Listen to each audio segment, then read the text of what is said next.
Montana Territory, 1878. The sun cast long shadows across the rugged landscape as Quincy Barstow stood at the edge of his newly acquired plot of land. At 25, his lean frame had been hardened by years of cattle driving and rough living. The wind tousled his sandy brown hair as he surveyed what would become his ranch if he could make it through another brutal winter. His green eyes narrowed against the setting sun, a light stubble darkening his otherwise youthful face. "A man stands alone in this country," he muttered to the empty prairie. "That is how it has always been and how it should remain." Quincy had witnessed too many men lose everything chasing after a woman's affections. His own father had drunk himself to death after Quincy's mother passed during a harsh winter when he was just 12. Love, he had decided long ago, was a liability on the frontier, a weakness that could get a man killed. The West was no place for tenderness. It demanded strength, independence, and a solitary resolve that love only served to undermine. What Quincy wanted was simple: build his ranch, raise his cattle, and create the security he never had as a child. Love and family were luxuries that invited pain. He'd staked his claim on this land, and that was all the commitment he needed.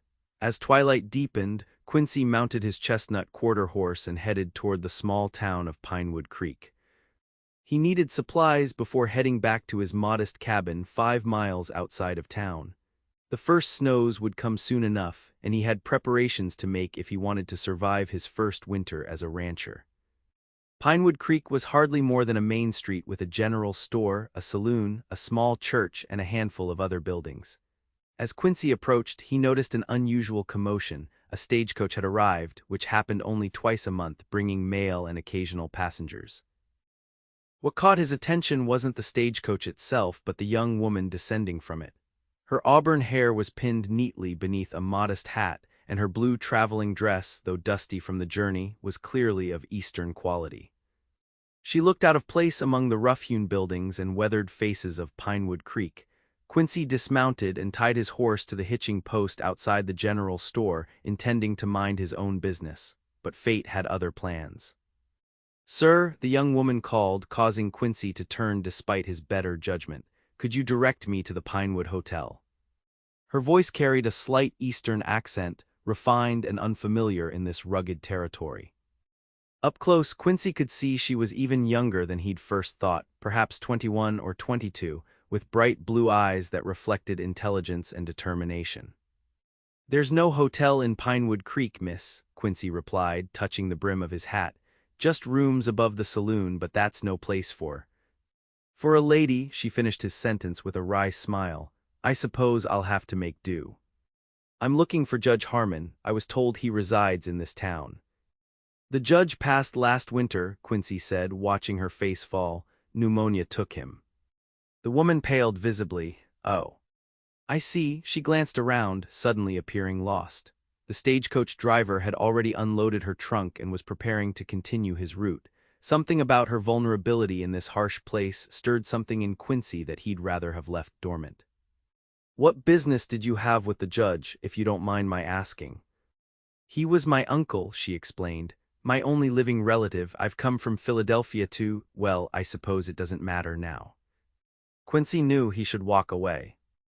Getting involved in a stranger's troubles was exactly the kind of entanglement he avoided, but the approaching winter and a lone woman with nowhere to go weighed on his conscience. "I didn't catch your name, miss." "Eleanor Price," she said, extending a gloved hand. "And you are?" "Quincy Barstow." He hesitated before taking her hand briefly. "Miss Price, there's a widow, Mrs. Miller, who sometimes takes in boarders. I could show you to her place if you'd like." Eleanor's relief was palpable. "That would be most kind, Mr. Barstow."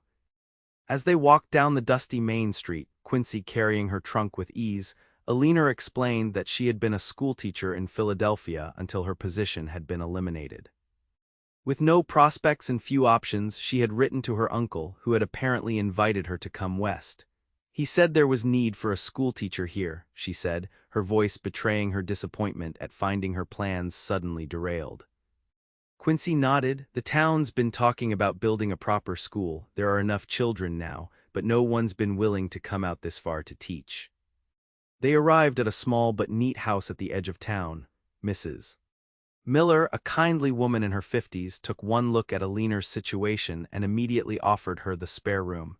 "You can stay as long as you need, dear," she said warmly. "And if you're truly a teacher, well, this town has been praying for one." Quincy set down Eleanor's trunk in the spare room. "You should be comfortable enough here," he said, preparing to take his leave. "Thank you, Mr. Barstow," Eleanor said. "You've been most helpful when you had no obligation to be." "It's nothing," he replied stiffly. "Good evening, Miss Price." As Quincy rode back to his cabin that night, he tried to dismiss the encounter from his mind. Eleanor Price was the town's concern now, not his. He had a ranch to build and winter preparations to complete.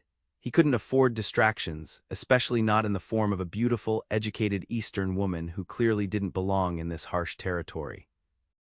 Yet something about her stayed with him, perhaps the courage it must have taken to travel so far alone, or the quiet dignity with which she'd faced her disappointment. Quincy shook his head, banishing such thoughts. The frontier was no place for sentimentality. Come spring, she'd likely be gone, heading back east where she belonged. Little did Quincy know that fate had just dealt him a hand that would challenge everything he believed about love, loyalty, and his place in the wild frontier. 3 weeks passed, and Quincy managed to avoid town and thoughts of the Eastern schoolteacher, until a severe autumn storm forced him to seek supplies earlier than planned. As he rode into Pinewood Creek, he was surprised to see children filing into the church building in the middle of a weekday. Curiosity got the better of him, and he found himself dismounting and approaching the open church door.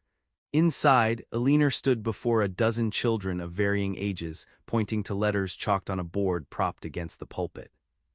"Mr. Barstow," she said, noticing him hovering in the doorway. Her face brightened with a smile that caught him off guard.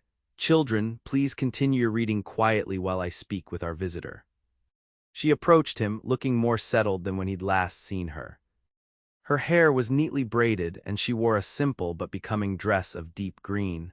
"The town council approved my proposal to start teaching immediately," she explained. "We're using the church until a proper schoolhouse can be built." That was quick, Quincy observed, surprised at the town's efficiency. "Necessity often overcomes bureaucracy," Eleanor replied with a slight laugh. "I understand you have a ranch outside of town. Mrs. Miller mentioned you're new to ranching." Quincy nodded. "Just starting out, got the land in a poker game, if truth be told." "A fortuitous hand then," she said, her eyes studying him with interest. Before Quincy could respond, a commotion erupted outside. Shouts and the sound of running feet drew their attention. Quincy moved instinctively to the door, Eleanor close behind him. In the middle of the street, 3 rough-looking men on horseback were confronting the shopkeeper from the general store. One of the men had a gun drawn. "Daniel's gang," someone nearby muttered. "They've been hitting towns all through the territory." Quincy's jaw tightened. He'd heard of the Daniels gang, 3 brothers who had become increasingly bold in their robberies since the war ended. They were known for their ruthlessness and had killed 2 lawmen in Wyoming the previous year. "Get the children away from the windows," Quincy told Eleanor quietly. "Keep them inside." To her credit, she didn't argue or panic. With calm efficiency, she turned and ushered the children to the back of the church. Quincy stepped outside, his hand resting near his holstered revolver. The lead rider, presumably Roy Daniels himself, was demanding that the shopkeeper open his safe. Several other townsmen stood frozen, unwilling to intervene. Pinewood Creek had no sheriff. The nearest law was 30 miles away in the county seat. Without thinking through the consequences, Quincy stepped into the street.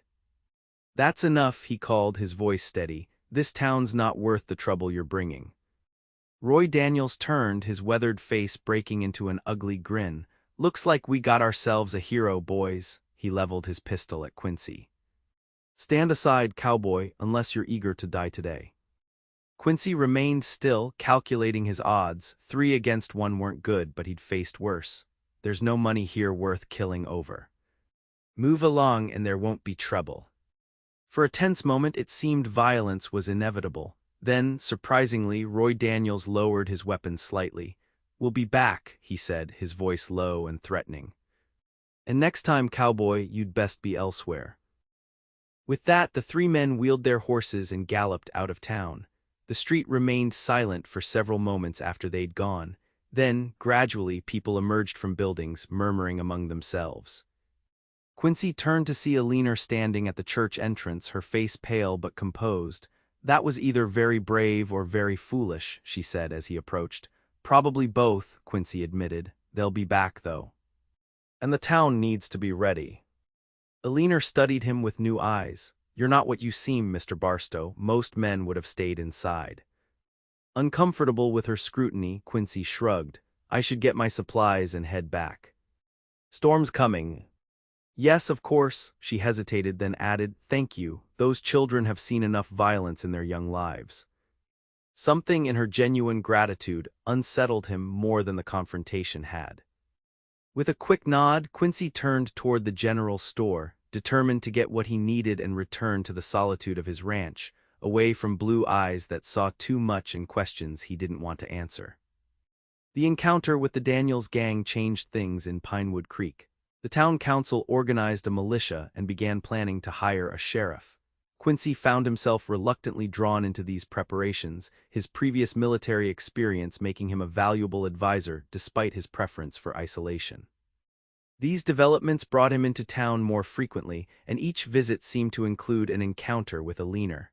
Sometimes it was just a passing greeting, other times a longer conversation about the town's needs or the progress of her school.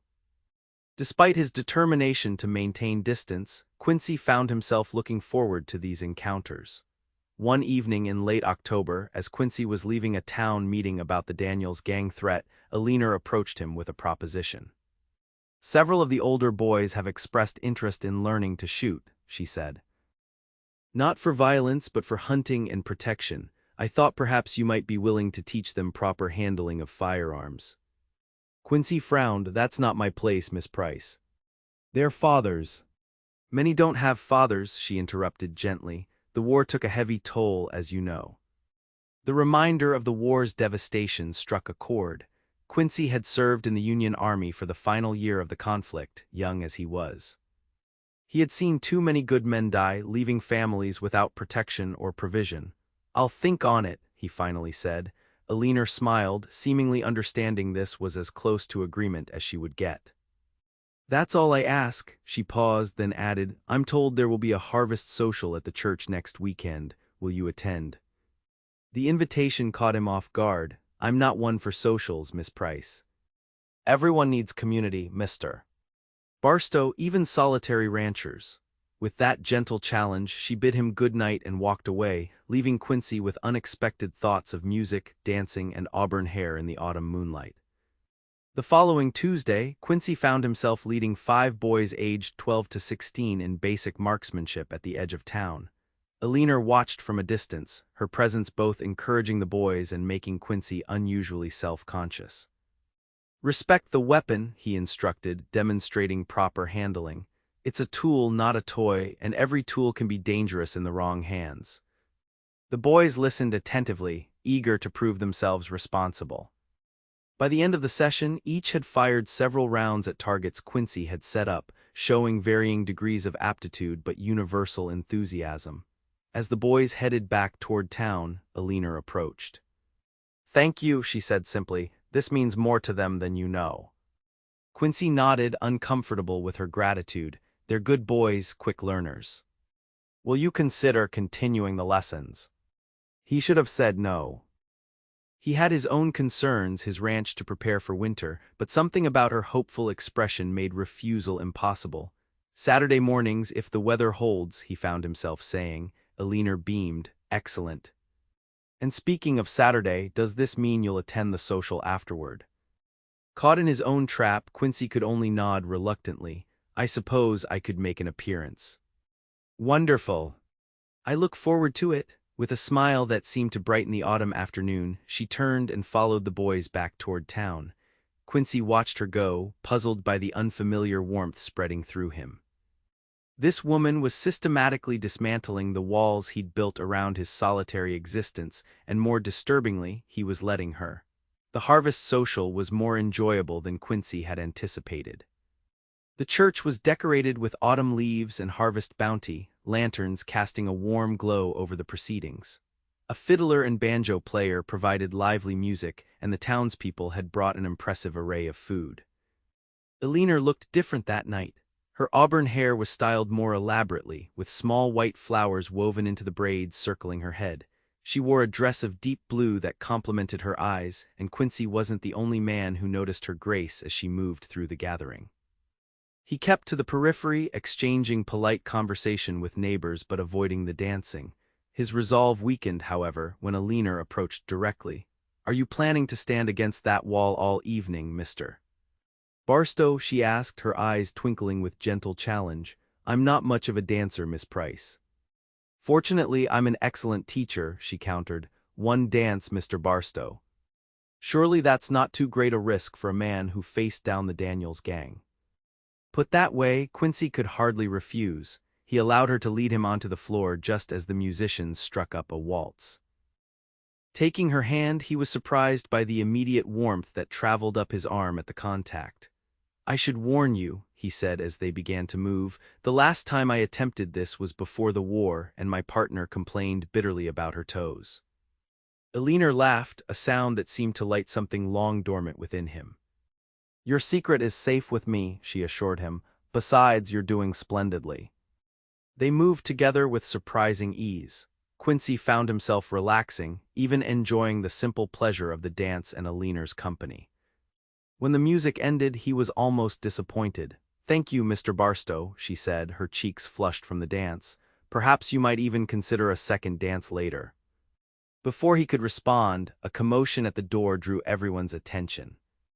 A man Quincy recognized as one of the outlying farmers burst in, his face pale.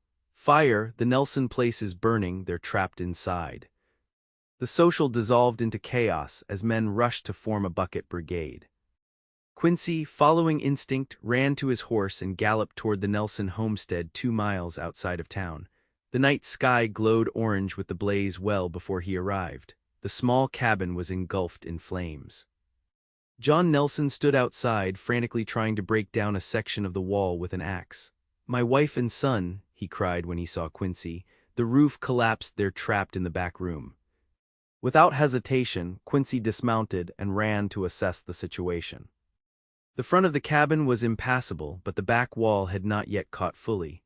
Making a split-second decision, Quincy seized the axe from Nelson and began chopping at the rear wall with powerful strokes. The heat was intense, smoke billowing through the growing hole. When the opening was large enough, Quincy pulled his bandana over his face and dove through. The interior was an inferno of heat and choking smoke. He could barely make out shapes through the haze. A faint cry guided him to where Sarah Nelson huddled in the corner, clutching her 4-year-old son. Both were semi-conscious from the smoke. Quincy lifted the boy first, passing him through the opening to John's waiting arms, then returned for Sarah. The roof groaned ominously above them as Quincy half-carried, half-dragged her to the opening. They had barely cleared the cabin when the remaining structure collapsed in a shower of sparks and burning timber. Quincy's shirt was singed, his hands blistered from the axe and burning wood, but the Nelsons were alive. As townsfolk arrived with buckets to prevent the fire from spreading to the barn, Quincy stepped back, catching his breath. The smoke in his lungs made him cough painfully. He turned to find Eleanor standing nearby, her face a mixture of horror and admiration. "You could have been killed," she said softly, approaching with a cloth soaked in cool water. She pressed it gently to a burn on his forearm. "They needed help," Quincy replied simply, wincing at her touch. "You ran into a burning building without hesitation," Eleanor persisted. "For people you barely know." Quincy had no response. The truth was he hadn't thought, he'd simply acted. The idea of standing by while a woman and child perished was unthinkable, regardless of his philosophy about keeping to himself. "Let me tend to these burns," Eleanor said, her voice gentle but brooking no argument. "Mrs. Miller has medicinal supplies." Too exhausted to resist, Quincy allowed Eleanor to lead him to her boarding house once it was clear the Nelson family was being cared for and the fire contained. In Mrs. Miller's kitchen, Eleanor carefully cleaned and dressed his burns. Her touch was gentle, her movements efficient. Quincy found himself studying her face as she worked, noticing the small furrow of concentration between her brows, the way she bit her lower lip slightly when focusing. "You're staring, Mr. Barstow," she observed without looking up. "Quincy," he said suddenly, "after tonight I think you might call me Quincy." She paused, meeting his eyes with a small smile. "Very well, Quincy, and I am Eleanor." Something shifted between them in that moment, a barrier falling, a distance closing. When she finished bandaging his hands, neither moved away immediately. "Why did you really come west, Eleanor?" Quincy asked, surprising himself with the personal question. She hesitated, then sat in the chair across from him. "My uncle's letter mentioned that he was aging and wished to see his only niece before he passed, but there was more to it." She looked down at her hands. "I was engaged to be married in Philadelphia. The man was from a good family, suitable in every way, except, Quincy prompted when she faltered. "He did not love me nor I him. It was an arrangement beneficial to both families. When my teaching position was eliminated, the marriage was to proceed immediately." She met his eyes again. "I could not do it. I broke the engagement, causing quite the scandal. My uncle's invitation provided the perfect escape." Quincy nodded slowly, understanding in his eyes. "You chose the unknown frontier over a safe but loveless future." "Yes, perhaps that seems foolish." "No," he said quietly. "It seems brave." Their conversation was interrupted by Mrs. Miller's return. Quincy took his leave soon after, riding back to his ranch with much to consider. Eleanor Price had challenged his assumptions yet again. She had not come west out of desperation or naivety, but out of courage, choosing an uncertain future over a constrained one. As winter descended on the Montana territory, Quincy found his solitary existence increasingly interrupted. The shooting lessons with the boys continued in fair weather, and he found himself in town more frequently, often ending his visits with conversations with Eleanor. They developed a friendship that both surprised and concerned him. His ranch was taking shape slowly. He had managed to build a small but sturdy barn and corral, and had acquired a small herd of cattle that would, with luck, multiply in the spring. His cabin was Spartan but weathertight, though the winter evenings felt longer and lonelier than they ever had before. A week before Christmas, a heavy snowstorm hit the region. Quincy had just finished securing his livestock when he spotted a figure struggling through the deepening snow toward his cabin. Alarmed, he trudged out to meet the visitor, shocked to recognize Eleanor bundled in a heavy coat. "Eleanor, what in God's name are you doing out in this storm?" he demanded, taking her arm to support her through the deep snow. "One of your students, Thomas Webb, is very ill," she gasped, her face red from cold. "His mother sent for the doctor, but with the pass snowed in, he can't get through. She remembered you mentioning military medical training and sent me to ask for help." Quincy guided her into the cabin, concern etching his features. "You shouldn't have come alone. It's dangerous in this weather." "There was no one else to send," she replied simply, warming her hands by his fire. "The boy has a high fever. His mother fears pneumonia." Without hesitation, Quincy gathered medical supplies and extra blankets. "We'll have to take my horse. Can you ride double in this weather?" Eleanor nodded determinedly. "I would not have come if I couldn't make the return journey." The ride to the Webb farm was arduous. Quincy kept Eleanor secure before him, one arm around her waist as they pushed through snowdrifts. He was acutely aware of her closeness, the trust she placed in him, and the strange comfort her presence provided despite the dangerous conditions. Thomas Webb, one of the quieter boys from the shooting lessons, was indeed seriously ill. His fevered face was alarmingly flushed, his breathing labored. Mrs. Webb, a widow, greeted them with desperate relief. Quincy examined the boy, recognizing the early signs of pneumonia. "We need to reduce his fever and ease his breathing," he told Mrs. Webb. From his saddlebag, he produced medicines he'd carried since his army days. For hours, they worked together, Quincy applying his limited medical knowledge, Eleanor supporting Mrs. Webb and helping to administer the medicines. By midnight, Thomas's fever had broken slightly, and his breathing had eased. "He's through the worst of it," Quincy told the exhausted mother, "but he'll need careful watching for the next few days." Mrs. Webb, tears in her eyes, clasped his hand. "I can never repay you for coming." "No need for repayment," Quincy replied awkwardly. "Just seeing the boy improved is enough." The storm had intensified while they worked. Looking outside, Quincy knew returning to his ranch would be impossible until morning, and Eleanor certainly couldn't make it back to town. "We'll have to weather the night here," he told Eleanor privately. "It's too dangerous to travel now." She nodded agreement, her face showing no fear or regret for the journey she'd undertaken. Mrs. Webb insisted they take her bed while she stayed with Thomas, and despite Quincy's protests, eventually they agreed to the arrangement, with Quincy promising to sleep on the floor. As they settled in for the night in the small adjoining room, Eleanor spoke softly. "You have a gift for healing, Quincy, the way you knew exactly what Thomas needed."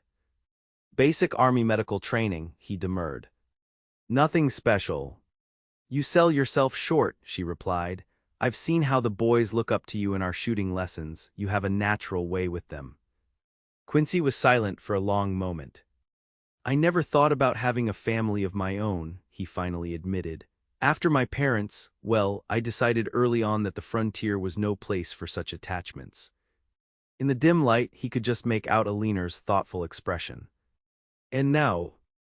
The question hung between them, loaded with meaning neither was quite ready to acknowledge. "Now I'm not certain of anything," he answered honestly. "Except that I'm glad you came to Pinewood Creek, even if your reasons for being here were not what you expected." Eleanor's smile was soft in the darkness. "I am too." The next morning they left Thomas much improved and headed back toward town, the storm having passed. The world was transformed, pristine white stretching in every direction under a clear blue sky. As they approached Pinewood Creek, Eleanor spoke. "The school is hosting a Christmas Eve gathering, nothing elaborate, just songs and simple gifts for the children. Would you attend?"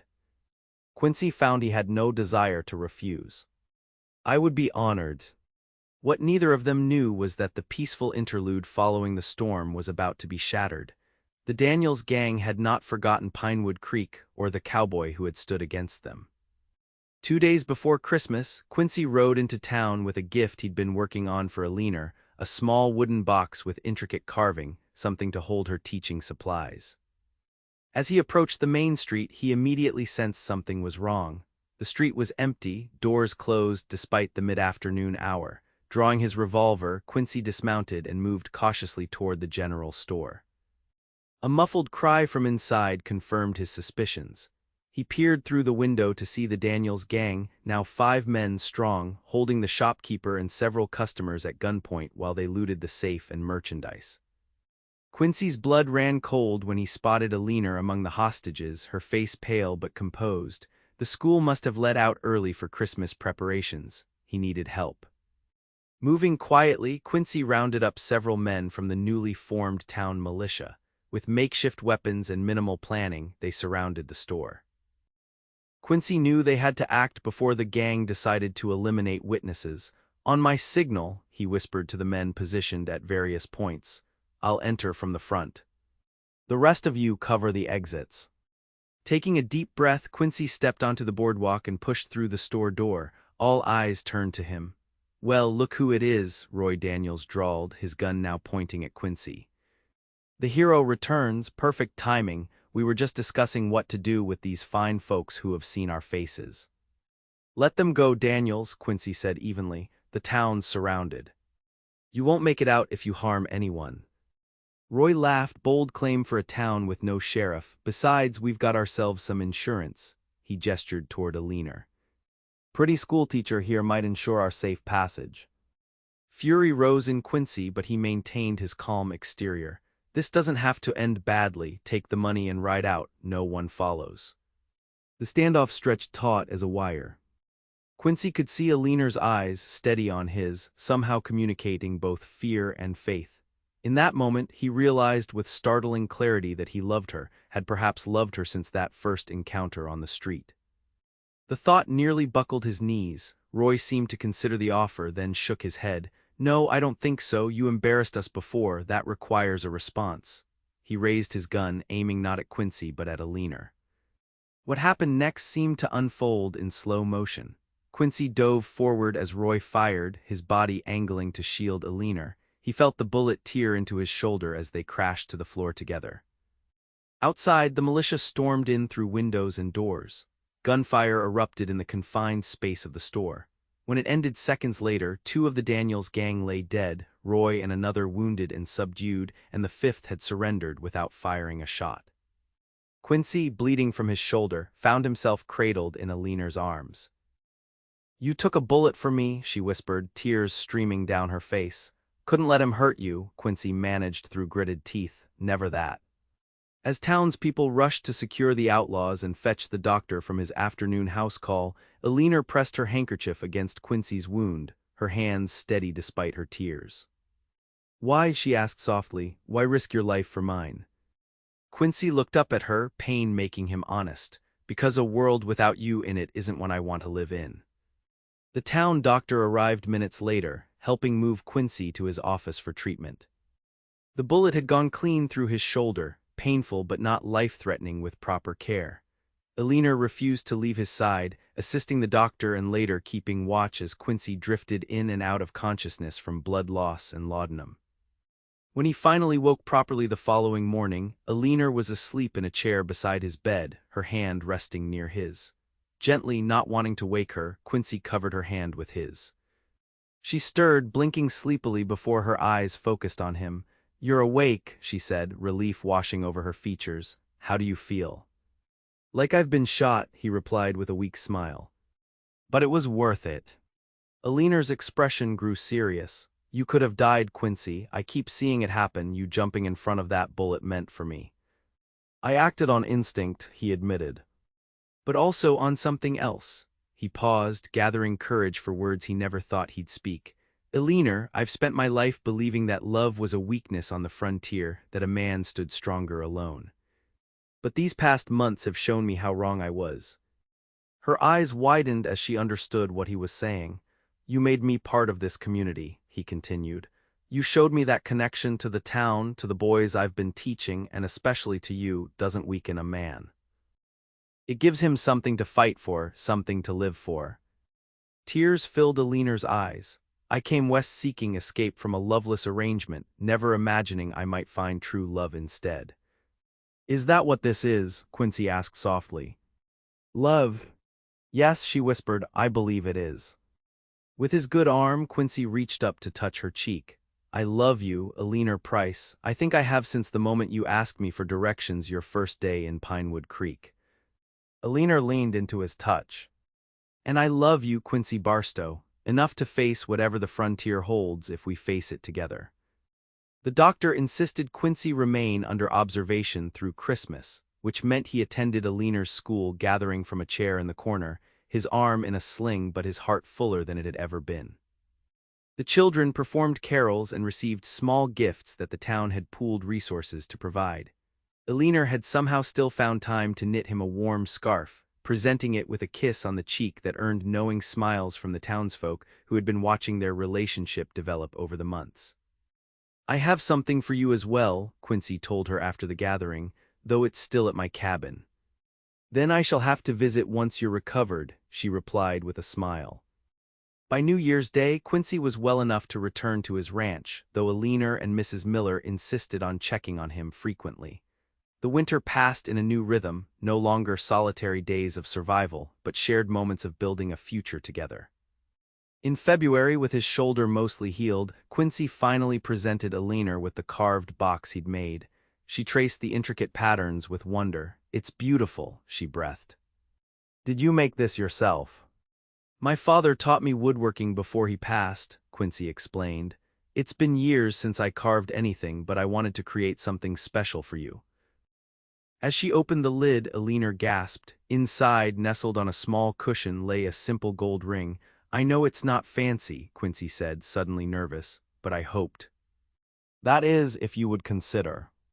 Eleanor stopped his fumbling words with a kiss. "Yes," she said against his lips. "Yes, Quincy Barstow, I will marry you." They were married in April, as the first wildflowers began to bloom across the prairie.